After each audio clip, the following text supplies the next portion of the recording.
Hello viewers, আসসালামু আলাইকুম। সবাই কেমন আছেন? এখানে আমি কিছু পাকা কলা নিয়ে নিয়েছি।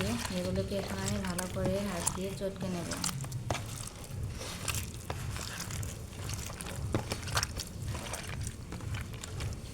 কলাগুলোকে এভাবে ভালো করে চটকে নিতে হবে। এরপর আমি এখানে কিছু পানি অ্যাড করে দিব। তারপর এগুলোকে আমি ভিজিয়ে রাখবো 3 থেকে 4 দিন। 4 দিন ভিজিয়ে রাখার ফলে পাকা কলাগুলো একদম পচে যাবে। তারপর এগুলো গাছের খাবার হিসেবে উপযুক্ত হবে।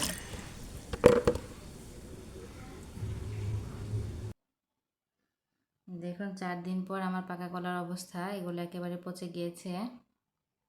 এখন এখানে আমি সমপরিমাণ পানির সাথে এগুলো মিশিয়ে নেব। এগুলো কিন্তু গাছের জন্য অনেক ভালো খাবার হিসেবে কাজ করবে। পাকা কলাতে থাকে প্রচুর পরিমাণে পটাশিয়াম। এগুলো গাছের ফুল ও ফল আনতে সাহায্য করে।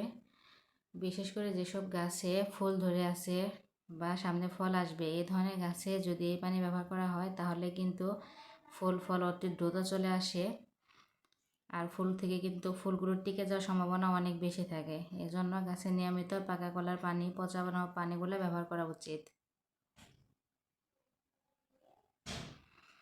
আমি আমার সবগুলো গাছে এখন এই পানিগুলো দিয়ে দেব।